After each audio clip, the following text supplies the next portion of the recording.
پہ آ کے ہم کو سنایا ہے، شاید بیٹھنے والوں میں اتنا بھی ہم کو نہیں آتا ہے جتنا بچوں نے ہم کو پڑھ کے سنایا، ہم کو اتنا بھی نہیں آتا ہے۔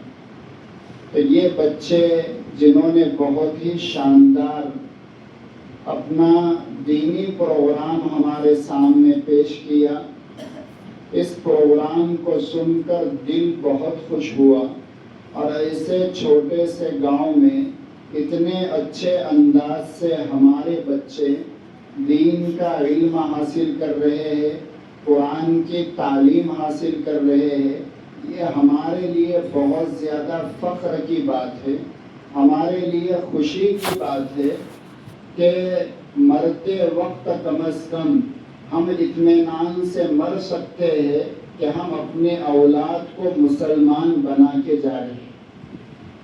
اگر آپ نے اپنی اولاد کو ڈاکٹر بنایا، اپنی اولاد کو ٹیچر بنایا، اپنی اولاد کو پروفیسر بنایا، اپنی اولاد کو انجینئر بنایا، چلے گئے، لیکن اگر آپ نے اپنی اولاد کو مسلمان نہیں بنایا، قیامت کے دن ماں کی بھی پکڑ ہوگی، باپ کی بھی پکڑ ہوگی، اس لیے کہ یہ اولاد اللہ تعالیٰ کی نعمت بھی ہے، اللہ تعالیٰ کی امانت بھی۔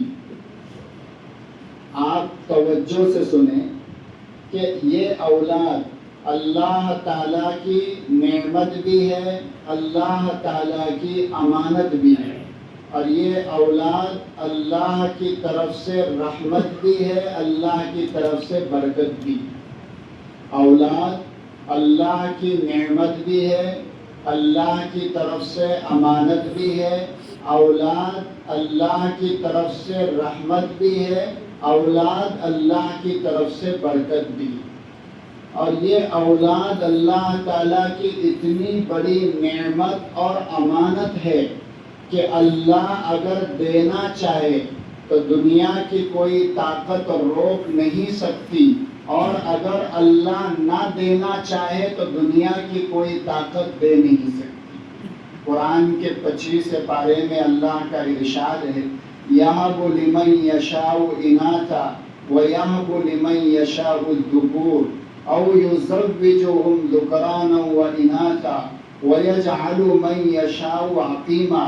اللہ جس کو چاہتا ہے بیٹیاں دیتا ہے، اللہ جس کو چاہتا ہے بیٹے دیتا ہے، اور اللہ جس کو چاہتا ہے بیٹے اور بیٹیاں دونوں دیتا ہے۔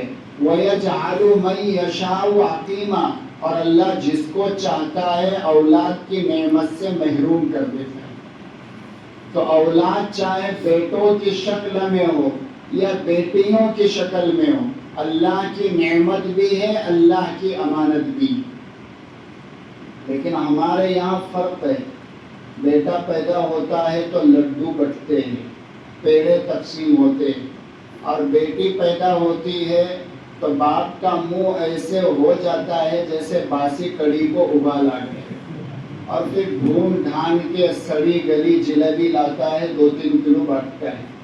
لیکن آپ یقین رکھنا، میں اللہ کے گھر میں کہتا ہوں، آپ پوری دنیا میں تجربہ کر کے دیکھ لینا، بیٹی کے دل میں جو ماں کی محبت ہوتی، بیٹی کے دل میں جو باپ کی محبت ہوتی، اللہ معاف کرے وہ بیٹوں کے دل میں نہیں ہوتی، بیٹوں کے دل میں نہیں ہوتی۔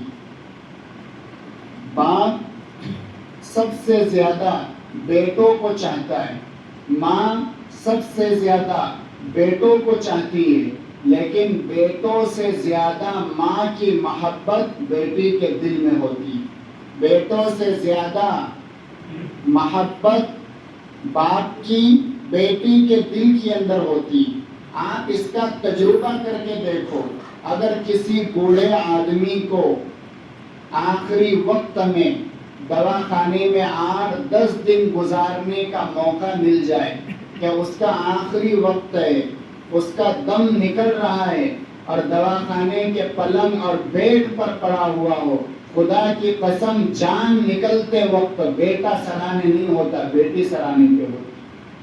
اور کئی ماں اور باپ آپ کو ایسے ملیں گے کہ آخری پانی کا قطرہ ماں اور باپ کے منہ میں جان نکلتے وقت اگر کسی کو ڈالنے کی توفیق ملی تو وہ بیٹے کو نہیں بیٹی کو ملی. اس لیے اللہ کے نبی علیہ الصلوۃ والسلام نے فرمایا کہ اللہ تعالیٰ نے مجھے دنیا میں بیٹوں کا باپ بنا کر نہیں بھیجا، اللہ تعالیٰ نے مجھے دنیا میں بیٹیوں کا باپ بنا کر بھیجا. حضور صلی اللہ علیہ وسلم بیٹیوں کے باپ تھے. جو بیٹے تھے بچپن میں انتقال کر گئے، اور حضور صلی اللہ علیہ وسلم کو اللہ نے بیٹیوں کا باپ بنایا. دنیا میں اور لوگ تو ہے جن کی نسل بیٹوں کے ذریعے آگے بڑھتی ہے، لیکن میرے اور آپ کے پیغمبر محمد الرسول اللہ صلی اللہ علیہ وسلم کی نسل بیٹیوں کے ذریعے سے آگے بڑھی. اور پھر بیٹیوں کے بارے میں آقا نے فرمایا، اپنی بیٹی حضرت فاطمہ کے تعلق سے حضور نے فرمایا فاطمہ تو بضعۃ منی، فاطمہ میرے دل کا ٹکڑا ہے، فاطمہ میرے جگر کا ٹکڑا ہے. جس نے میرے فاطمہ کو خوش کیا اس نے مجھے خوش کیا، جس نے مجھے خوش کیا اس نے اللہ کو خوش کیا. فاطمہ تو بضعۃ منی، فاطمہ میرے دل کا ٹکڑا ہے، میرے جگر کا ٹکڑا ہے. جس نے میری فاطمہ کو ناراض کیا اس نے مجھے ناراض کیا، جس نے مجھے ناراض کیا اس نے اللہ کو ناراض کیا. تو اولاد جہاں اللہ کی نعمت ہے وہیں پر اللہ کی امانت بھی.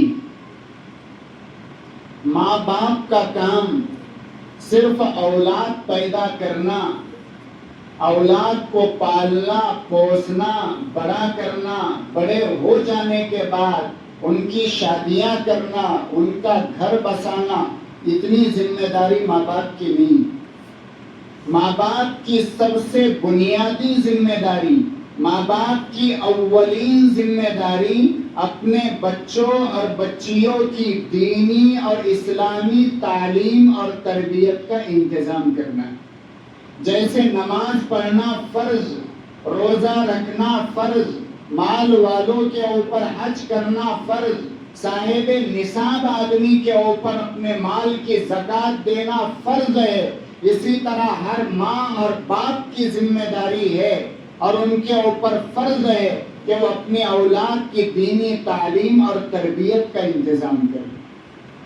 اگر ہم نے اپنی اولاد کے لیے سب کچھ کیا لیکن اپنی اولاد کو اگر مسلمان نہیں بنایا، ان کو دیندار نہیں بنایا، ان کی دینی تعلیم اور تربیت کا انتظام نہیں کیا، اللہ کے دربار میں پکڑ ہوگی. اور یہی اولاد اللہ کے دربار میں ہمارا دامن پکڑ کے ہمیں جہنم کے گڑھے میں لے جانے کا ذریعہ بنیں گی. ماں باپ کی اولین ذمہ داری ہے کہ وہ اپنے بچوں کی دینی تعلیم اور تربیت کا انتظام کرے. اسی لیے کہا گیا کہ ماں کی گود بچے کا سب سے پہلا مدرسہ ہوتی، ماں کی گود بچے کا سب سے پہلا مدرسہ ہوتی. لیکن معاف کرنا کہ آج کے زمانے میں بچے کا پہلا مدرسہ ماں کی گود نہیں ہے. آج کے زمانے میں بچے کا پہلا مدرسہ گاؤں کی مسجد میں چلنے والا مکتب ہے. وہ ماں کی گود بچے کا پہلا مدرسہ بن سکتی ہے جو ماں کی گود علم سے بھری ہوئی ہے، جو ماں کی گود دینداری سے بھری ہوئی ہے، جو ماں کی گود قرآن سے بھری ہوئی ہے. وہ ماں کی گود بچے کا پہلا مدرسہ بن سکتا ہے. لیکن آج ماں کی گود تقوی سے خالی، ماں کی گود پردے سے خالی، ماں کی گود دینداری سے خالی، ماں کی گود قرآن کی تعلیم سے خالی، ماں کی گود اللہ کے ذکر سے خالی. اب وہ ماں کی گود بچے کا پہلا مدرسہ نہیں بن سکتی. وہ ماں کی گود بچے کے لیے درسگاہ تو نہیں بن سکتی، نعوذ باللہ قتل گاہ ضرور بن سکتی. آج بچے تعلیم اور تربیت کے اعتبار سے ماں اور باپ کی گود میں قتل ہو رہے ہیں۔ پہلے وہ مائیں تھیں کہ ایک ہاتھ میں قرآن ہوتا تھا، ایک ہاتھ میں بچہ ہوتا تھا، ایک ہاتھ سے وہ بچے کو سنبھالتی تھی اور دوسرے ہاتھ میں قرآن لے کر قرآن پڑھتی تھی۔ تو بچے جب بڑے ہوتے تھے وہ ماں اور باپ کا نام روشن کرتے تھے، خاندان کی عزت کا ذریعہ بنتے تھے، وہ بچے گاؤں بستی والوں کی عزت کا ذریعہ بنتے تھے، اور وہی بچے جب بڑے ہوتے تھے تو اسلام اور مسلمانوں کی پہچان بنتے تھے۔ جب ماؤں کی گود قرآن سے بھری ہوئی تھی، جب مائیں متقی اور پرہیزگار تھی، جب مائیں اللہ کے سامنے سجدہ کرنے والی تھی، جب مائیں اللہ کے سامنے رونے والی تھی، جب مائیں اللہ کے سامنے آہوازاری کرنے والی تھی، تو ان کی گود سے نکلنے والے بچے ماں پیٹ سے حافظ قرآن پیدا ہوتے تھے۔ حضرت بایزید بستانی رحمت اللہ علیہ بہت بڑے اللہ کے ولی گزرے، ماں کے پیٹ سے 17 پارے کے حافظ قرآن تھے۔ حضرت خواجہ قطب الدین بختیار کاکی رحمت اللہ علیہ ماں کے پیٹ سے 4 پارے کے حافظ قرآن تھے۔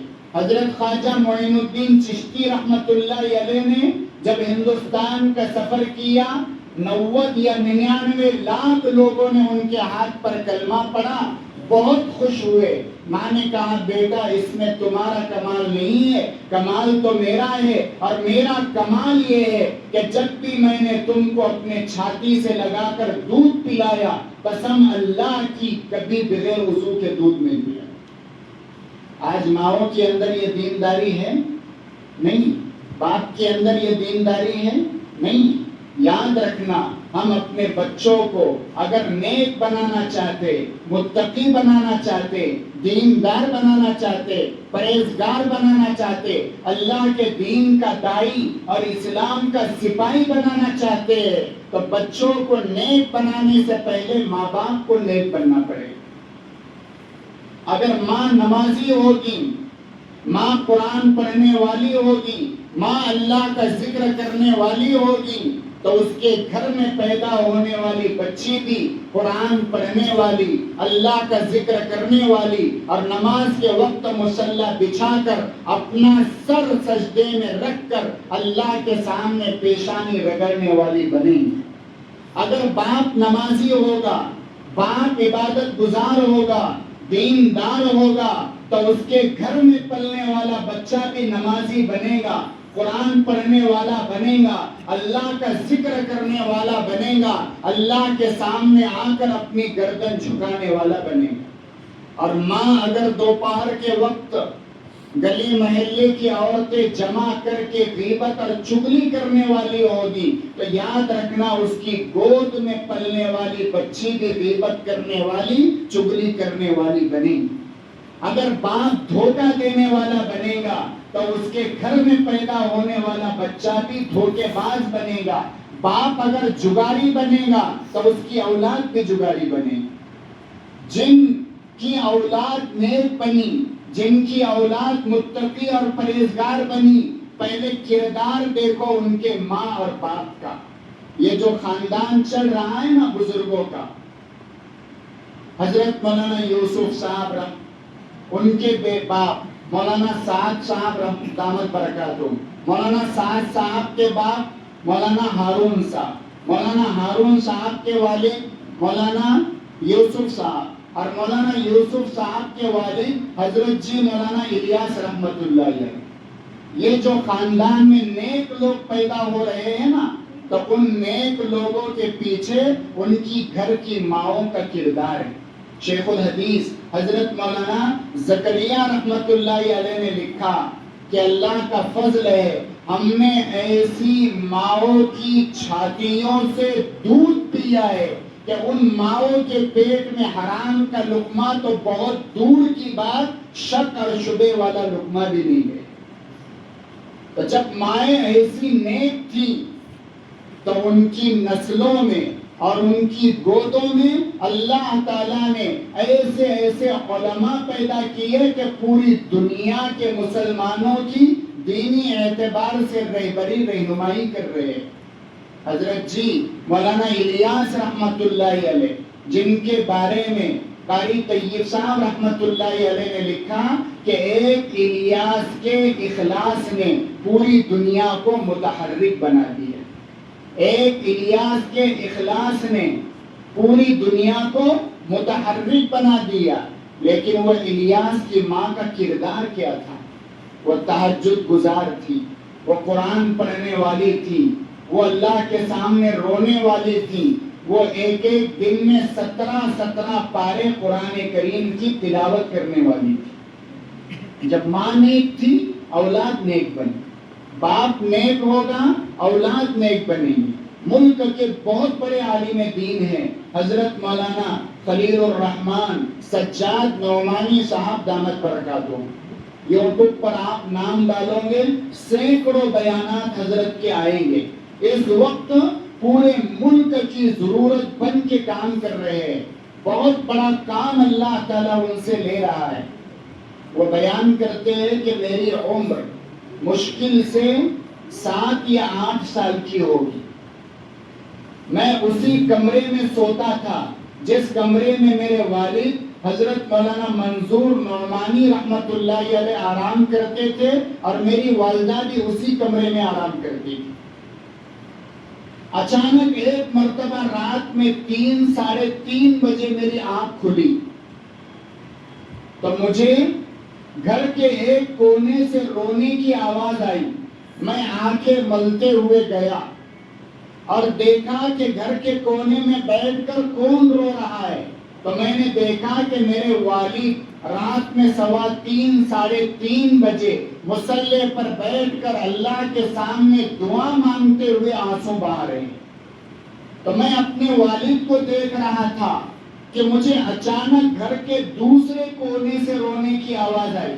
تو میں گھر کے دوسرے کونے میں گیا تو میں نے دیکھا کہ میری اماں جان، میری والدہ، وہ بھی جو ہے تو مصلی پر بیٹھ کر دعا کر رہی ہیں اور اللہ کے سامنے رو رہی ہیں۔ میں حیران اور پریشان کہ گھر کے یہ کونے میں بیٹھ کر رات 3 بجے ماں رو رہی ہے، اور گھر کے وہ کونے میں بیٹھ کر رات کے 3 بجے باپ رو رہا ہے۔ کیا وجہ ہے کہ ماں بھی ایک کونا پکڑ کے روتی ہے، باپ بھی ایک کونا پکڑ کے روتا ہے؟ جب صبح ہوئی میں نے اماں سے پوچھا، امی بتاؤ تم کیوں رو رہے تھے، ابا بتاؤ تم کیوں رو رہے تھے؟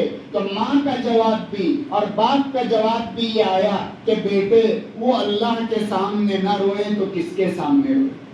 وہ اللہ کے سامنے نہ روئے تو کس کے سامنے روئے؟ تو پھر میں نے ضد کی، ابا جب اللہ کے سامنے رونا اللہ کو اتنا پسند ہے اور رات میں 3 بجے اٹھ کے رونا اللہ کو پسند ہے، تو امی جب تم اٹھو تو مجھے بھی اٹھا دینا، ابا تم اٹھو تو مجھے بھی اٹھا دینا۔ میں نے اتنی ضد کی کہ میری ماں نے اور میرے باپ نے 8 سال کی عمر سے مجھے تہجد میں اٹھانا شروع کیا، یا 6 سال کی عمر سے مجھے تہجد میں اٹھانا شروع کیا۔ وہ بیان کرتے ہیں 6 سال کی عمر سے ماں نے اور باپ نے تہجد پڑھنے کی عادت ڈال دی۔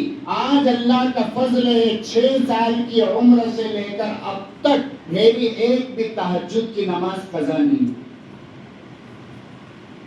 جب ماں نیک ہوگی، باپ نیک ہوگی، اور ماں گھر کا کونا پکڑ کے تہجد میں رونے والی بنے گی، اور باپ بھی گھر کا کونا پکڑ کر تہجد میں رونے والا بنے گا، تو ماں باپ کی عبادت کے نتیجے میں دنیا والوں کو جو اولاد دیکھنے کو ملے گی اس کا نام سجاد نعمانی ہوگا۔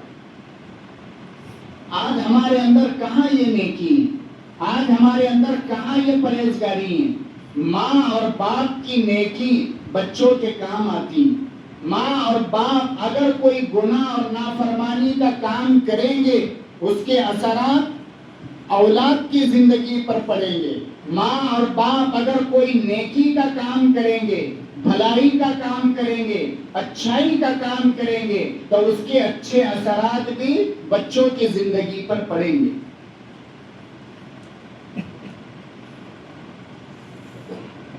قرآن کریم میں ایک لمبا واقعہ بیان کیا گیا حضرت خضر اور حضرت موسیٰ علیہ السلام کا. حضرت موسیٰ علیہ السلام بڑے جلیل القدر پیغمبر تھے اور ان کو موسیٰ کلیم اللہ کہا گیا ہے کہ اللہ سے باتیں کرنے والے نبی. اور ادھر حضرت خضر علیہ السلام، بعض علماء نے ان کو بھی انبیاء کی جماعت میں شامل کیا ہے. حضرت خضر، دونوں کا واقعہ قرآن میں، وہ لمبا واقعہ ہے، وقت زیادہ ہوگا اس لیے اپن بہت مختصراً عرض کرتے ہیں کہ حضرت خضر اور موسیٰ کا واقعہ کہ دونوں ساتھ میں سفر کر رہے ہیں. ایک جگہ جو ہے تو کشتی حضرت خضر نے توڑ دی، اس کے بعد آگے چلے گئے. ایک بچہ کھیل رہا تھا، اس کی گردن جو ہے تو دبا کے اس کو مار دیا. اس کے بعد یہ سفر کرتے ہوئے ایک بستی میں پہنچے. بستی والوں سے کھانا مانگا، بستی والوں نے کھانا نہیں دیا. بستی والوں سے کھانا مانگا، بستی والوں نے کھانا نہیں دیا. انبیاء مشقت کے راستے سے گزرے، انبیاء قربانی کے راستے سے گزرے، انبیاء مصیبت کے راستے سے گزرے. اور یاد رکھنا، دنیا میں انبیاء کی وراثت کا دم بھرنے والے، انبیاء کے مسلوں کو سنبھالنے والے اور انبیاء کے کام کو اپنا کام سمجھ کر امت کے سامنے کرنے والے علماء اور حفاظ کو بھی مصیبت سے گزرنا پڑے گا. ان کو پریشانیوں سے گزرنا پڑے گا، قربانیوں سے گزرنا پڑے گا. کیوں؟ ہماری قوم کا حال یہ ہے، یہ گھنٹوں میں زندہ باد بولتی ہے، منٹوں میں مردہ باد بولتی ہے. آج جلسہ اچھا ہوا، بچوں نے آج اچھا پڑھا تو پورے گاؤں میں امام صاحب زندہ باد، امام صاحب زندہ باد کے نعرے لگے. اور کل بیچارے کسی مجبوری کی وجہ سے کہیں چلے گئے اور عصر کی نماز میں نظر نہ آئے تو پھر مرد آباد کے نعرے شروع ہو. تو ہماری قوم گھنٹوں میں زندہ باد بولتی ہے، منٹوں میں مرد آباد بولتی ہے. میں ہمیشہ اپنی برادری علماء سے کہتا ہوں کہ قوم کے زندہ باد سے بھی خوش نہیں ہونا، مردہ باد سے بھی ناراض نہیں ہونا. جو بھی کام کرنا اللہ کی رضا اور اللہ کی خوشنودی کے لیے کرنا. جو کام اللہ کی رضا اور خوشنودی کے لیے کیا جاتا ہے وہ کام دنیا والوں کا محتاج نہیں ہوتا ہے. ہماری قوم کا حال یہ ہے کہ وہ 30 ہزار روپے شاعروں کو مشاعرہ پڑھنے کے دیتی. ہماری قوم کا المیہ یہ ہے کہ گاؤں میں عرس ہو، گاؤں میں سندل ہو تو ہجڑوں کو نچانے کے لیے 25 ہزار روپے دیتی، لیکن علماء کو نہیں دیتی، اماموں کو نہیں دیتی. ہمارے پیٹن تعلقے میں ایک دیہات ہے، وہاں بار بار تقاضا آ رہا تھا کہ 3 مہینے سے امام صاحب کی تنخواہ رکی ہوئی، تو آؤ کچھ نظام بناؤ. تو میں نے ہمارے یہاں سے 2 علماء کو لیا اور ہمارے شہر میں جس مسجد والوں کو وہ دعوت و تبلیغ کے مشورے سے کام کے لیے دیا گیا، وہاں کے بھی 2 ذمہ داری ہیں. کہ میں بولا تم بھی چلو، جا کے بات کرتے. پوری طرح سے جو ہے تو بات ہوئی. تو گاؤں میں مکانات مسلمانوں کے کتنے ہیں تو پتا چلا کہ 18 ہی گھر مسلمانوں کے، 18 مکانات. اچھا، ہم نے کہا کہ یہ غریب لوگ ہیں کیا، ان کے کوئی کاروبار نہیں، تجارت نہیں، کھیتی باڑی نہیں. انہوں نے کہا کہ ایسی کوئی بات نہیں، کہ امام صاحب کی پیمنٹ اور تنخواہ کیوں رک گئی، کیوں نہیں دے رہے. تو گاؤں والوں نے کہا کہ نہیں، اب جمع کریں گے، اب دے دیں گے.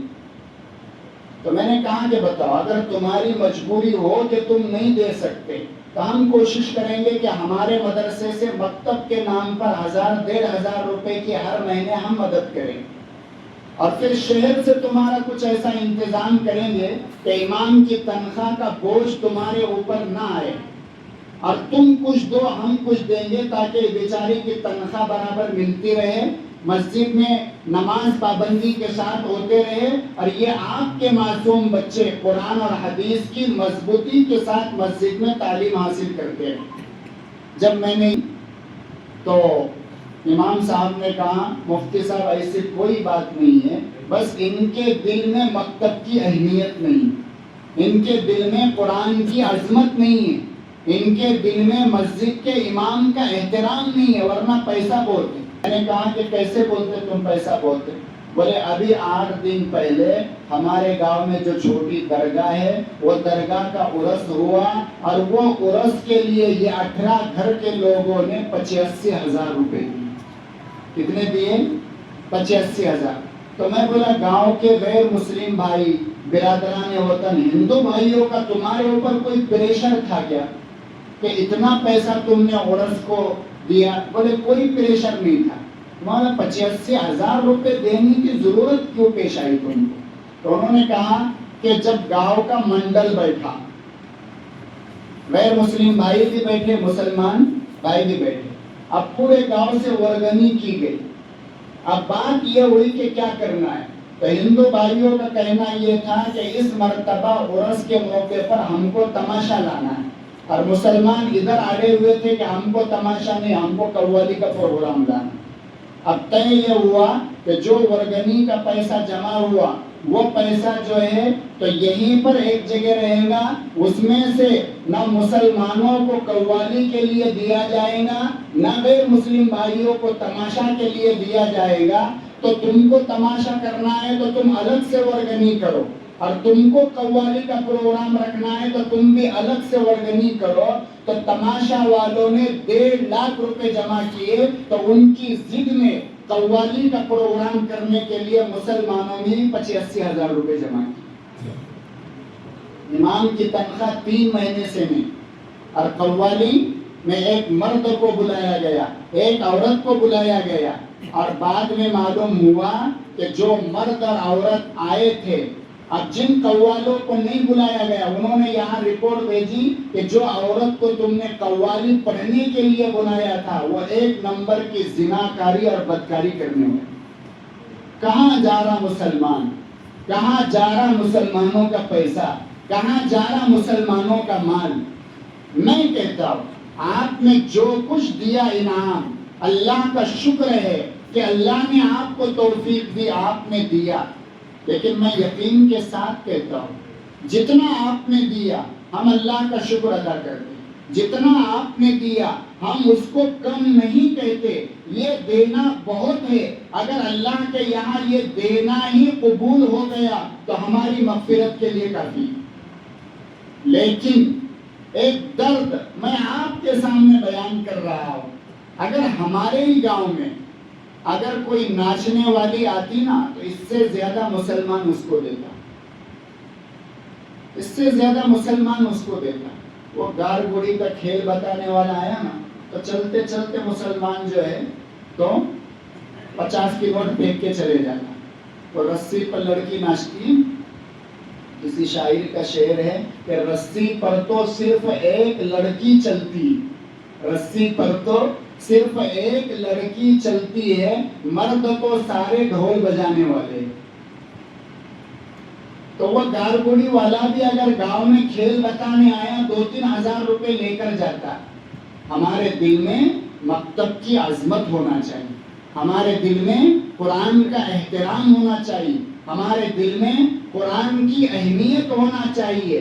ساری دنیا کا خزانہ سونا اور چاندی جمع کر کے اگر ایک پردے میں رکھ دیا جائے، اور آخر میں جس بچی نے اپنی توتلی زبان سے کلمہ پڑھ کر سنائی، اگر وہ ایک کاغذ پہ لکھ کر ترازو میں رکھا جائے، خدا کی قسم بچی کی زبان سے نکلا ہوا کلمہ جو ہے اس کا ترازو وزنی اور بھاری ہو جائے۔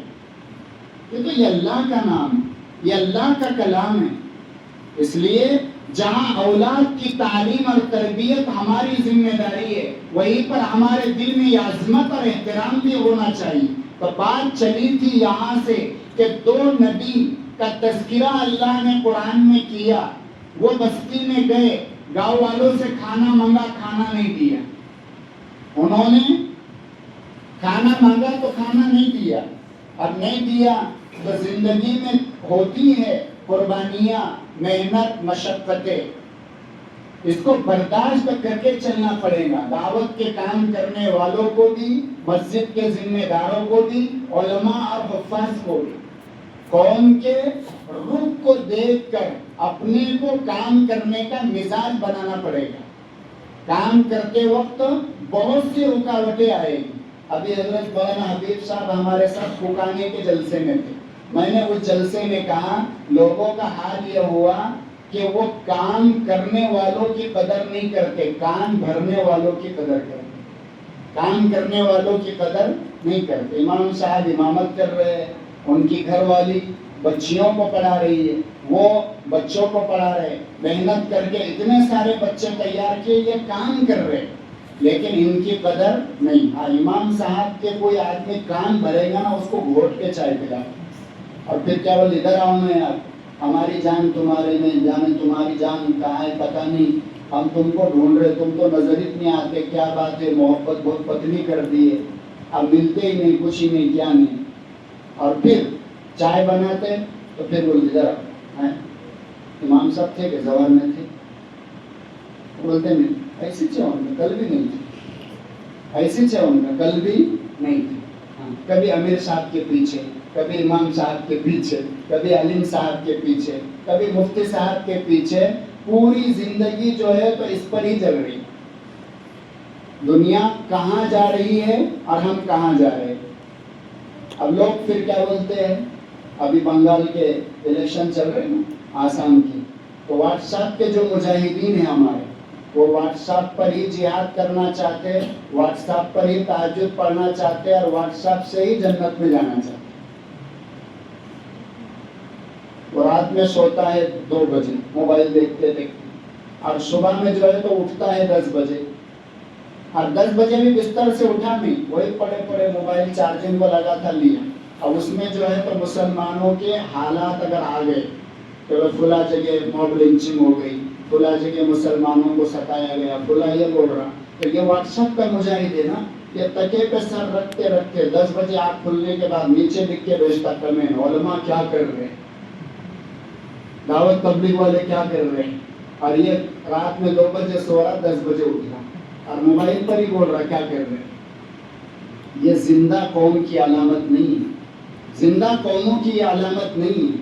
تو یہ جو ہمارے واٹس ایپ کے مجاہدین اور واٹس ایپ کے کھلاڑی ہیں نا, یہ کسی کو نہیں چھوڑتے, یہ کرنا کچھ نہیں چاہتے, لیکن کچھ کرنے دینا بھی نہیں چاہتے. اور پھر صورت حال یہ ہے, وہی پڑھے پڑھے لکھتے جہاد کب فرض ہو, جہاد کب فرض ہو, گٹکا کھا کے, تمباکو کھا کے, نشہ کر کے, ہوٹلوں پر مردار کھا کھا کر جسمانی اعتبار سے یہ اتنا کمزور ہو گیا کہ ہمارے حضرت مولانا محمود مدنی صاحب کہتے کہ ہمارا نوجوان اتنا کمزور ہو گیا کہ اگر یہ کہیں راستے میں آیا تو 2 عورتیں مل کے اس کی موب لنچنگ کر سکتی, 2 عورتیں مل کے اس کی موب لنچنگ کر سکتی. اس کی حالت یہ ہے, اس کو آدھا کلومیٹر بھاگنے کا بولے تو اس کی سانس اکھڑتی ہے, اور یہ بولتا جہاد کو فرض ہو. ارے بھائی پہلے اپنے آپ کو بناؤ. ایسے ہی کچھ لوگ کیا کہتے ہیں, سب حالات دیکھتے ہیں نا, پھر کیا کہتے ہیں, مسلمانوں کی حکومت کب آئے گی, کیا بولتے ہیں, مسلمانوں کی حکومت کب آئے گی. ارے اللہ نے تم کو مسجد کی حکومت دی ہے, یہاں کسی کا انٹرفیئر ہے کیا, کوئی تمہارے مسجد کے معاملے میں دخل اندازی کرتا ہے کیا, نہیں. اب مسجد کی حکومت تو تمہارے ہاتھ میں ہے نا, اب مسجد کی حکومت تمہارے ہاتھ میں ہے, لیکن ہر سال بڑی رات کو ہمارا صدر بدلتا, ہر سال بڑی رات کو کمیٹی بدلتی. تو تم کو اللہ نے مسجد کی ذمہ داری دی, تم مسجد نہیں سنبھال سکتے تو دنیا کیسے سنبھالیں گے, تم اپنا گھر نہیں سنبھال سکتے تو پوری دنیا کی حکومت کیسے سنبھالے گی. پہلے اپنے اندر وہ صلاحیت تو پیدا کرو کہ ملک تمہارے ہاتھ میں آئے گا تو تم انصاف کے ساتھ چلاؤ گے. تم اپنے گھر کا نظام انصاف کے ساتھ نہیں چلاتے, تم مسجد کا نظام انصاف کے ساتھ نہیں چلاتے, دنیا کا نظام انصاف کے ساتھ کیسے چلائے؟ تو خیر بات لمبی ہوگی. میں یہ عرض کر رہا تھا کہ 2 نبیوں کا تذکرہ اللہ نے کیا, اور نبیوں کی زندگی میں جیسے قربانی, علماء کی زندگی میں, دین کا کام کرنے والوں کی زندگی میں بھی قربانی. مولوی صاحب کا بیان بہت اچھا لگے گا, مولوی صاحب کی تقریر بہت اچھی لگے گی, مولوی صاحب کی امامت بہت اچھی لگے گی, مولوی صاحب مکتب پڑھا رہے ہیں, مکتب پڑھانے کا نظام بہت اچھا لگے گا. لیکن جہاں مولوی صاحب بولے کہ 4 سال سے 7,000 مل رہے, تھوڑا 1,000 روپے بڑھا دو نا, نہیں بولے. اب وہ تو بہت ہی بول رہے, بولے 6,000 میں دوسرے گاؤں میں آ رہا ہوں. یہی ایک مولوی صاحب جمعے میں بیان کر رہے تھے, تو بیان کرتے کرتے انہوں نے حضرت عیسیٰ علیہ السلام کا تذکرہ کیا کہ ہمارے نبی سے پہلے جو نبی دنیا میں تھے وہ عیسیٰ علیہ السلام تھے, اور عیسیٰ علیہ السلام کو نعوذ باللہ نہ سولی نہیں دی گئی, ان کا انتقال بھی نہیں ہوا, اللہ نے ان کو زندہ آسمان پر اٹھا دیا. اس وقت وہ 4تھے آسمان پر ہے, اور قیامت سے پہلے جو ہے تو وہ ایک سیڑھی کے ذریعے نیچے آئیں گے, دجال کو قتل کریں گے, حضور صلی اللہ علیہ وسلم کے امتی بن کر آئیں گے, 40 سال دنیا میں رہیں گے, اور پھر قدرتی اعتبار سے ان کو موت آئے گی. آپ علیہ السلام کے پہلو میں ان کو دفن کیا جائے گا. یہ پورا واقعہ انہوں نے جمعہ میں سنایا. ایک آدمی بیٹھا تھا, جمعہ کے بعد آیا اور کیا کہا, مولوی صاحب تم نے جو بیان کیا نا, حضرت عیسیٰ علیہ السلام کو اللہ نے زندہ آسمان پہ اٹھایا, اور اس وقت وہ 4تھے آسمان پر زندہ ہے اور قیامت سے پہلے آئیں گے. جب سے سنا نا میں نے, جب سے سوچا کہ وہ 4تھے آسمان پر کھاتے کیا ہوں, یہ سوچ رہا. تو مولوی صاحب بھی مولوی صاحب تھے, انہوں نے کہا اللہ کے بندے, میں 7 سال سے تیری مسجد میں امامت کر رہا, تو نے کبھی مجھے نہیں پوچھا تم کیا کھاتے. 4تھے آسمان پر حضرت عیسیٰ کی فکر ہے, وہاں کیا کھائے. تو اپنے اماموں کی قدر کرو, اپنے علماء کی قدر کرو. یاد رکھنا, ان علماء کے موجودگی میں آپ سے کہتا ہوں, آج ہمارے علماء جیسے تیسے ہیں, ہمارے مسجد کے امام جیسے تیسے ہیں. یاد رکھنا جب یہ نہیں رہیں گے تو ان کے جیسے بھی نہیں ملیں گے. جب یہ نہیں رہیں گے ان کے جیسے بھی نہیں ملیں گے. جو ہے وہ ہے. اب ہزاروں دیہات ایسے ہیں کہ جو لوگ امام رکھنا چاہتے ان کو مل نہیں رہے. اس لیے مکتب کی قدر کرو. یا آپ کے بچے قرآن پڑھ رہے ہیں, آپ کے بچے اللہ رسول کا نام لے رہے ہیں, اور پڑھانے والا اتنی محنت سے پڑھا رہا ہے. ہم سب کے دل میں عظمت ہونا چاہیے, اکرام احترام ہونا چاہیے, اور بچوں کو پابندی کے ساتھ مکتب میں بھیجنا چاہیے. بچوں کے دین اور ایمان اور عقیدے کی حفاظت کا سب سے مضبوط ذریعہ یہ مکاتب قرآنیہ ہے. اگر آپ نے اپنے بچوں کو مکتب کی تعلیم نہیں دی اور ان کو اسکول کے حوالے کر دیا, کب بچے ہمارے مرتد ہوں گے اور کب بچے ہمارے ہاتھ سے نکل جائیں گے پتہ بھی نہیں چلے گا. تو ماں باپ کی جو نیکیاں ہیں اولاد کے کام آتی ہے. قرآن میں جو 2 نبیوں کا تذکرہ کیا, وہ ایک بستی میں گئے, کھانا مانگا, بستی والوں نے کھانا نہیں دیا. وہاں 2 یتیم بچوں کی دیوار تھی, اور وہ 2 یتیم بچوں کی دیوار کے نیچے ان کے باپ نے خزانہ چھپا کے رکھا تھا. حضرت خضر نے دیکھ لیا اور ان کو اس بات کا احساس ہوا اگر دیوار گر گئی اور خزانے کے اوپر گاؤں بستی والوں کی نگاہ نظر پڑ گئی تو یہ خزانہ لے کر جائیں گے, اور 2 یتیم بچے جو ابھی چھوٹے ہیں یہ باپ کے اس دفن کیے ہوئے خزانے سے محروم ہو جائیں گے. انہوں نے لات مار کے اور دیوار گرا دی, اور حضرت موسیٰ کو کہا کہ چلو دیوار بنا دو. تو موسیٰ علیہ السلام کو غصہ آیا, عجیب آدمی, ان بستی والوں سے کھانا مانگا, انہوں نے کھانا نہیں دیا, اچھی بھلی دیوار تھی لات مار کے گرا دی, اور پھر بولتے ہیں بنانا ہے. عجیب عادت ہے. لیکن اب کہہ دیا تو کہا کہ چلو بنا دو. اب پانی لایا, اب مٹی جمع کی، اس کا گارا بنایا، کیچڑ بنایا، اور مزدوروں کی طرح یہ دو نبی مزدوری کرتے ہیں۔ نبی اس لیے کہہ رہا ہوں کہ بعض مفسرین نے حضرت خضر کو بھی نبی شمار کیا ہے، تو دو نبیوں کو سمجھنے کے لیے سمجھو کہ دو نبی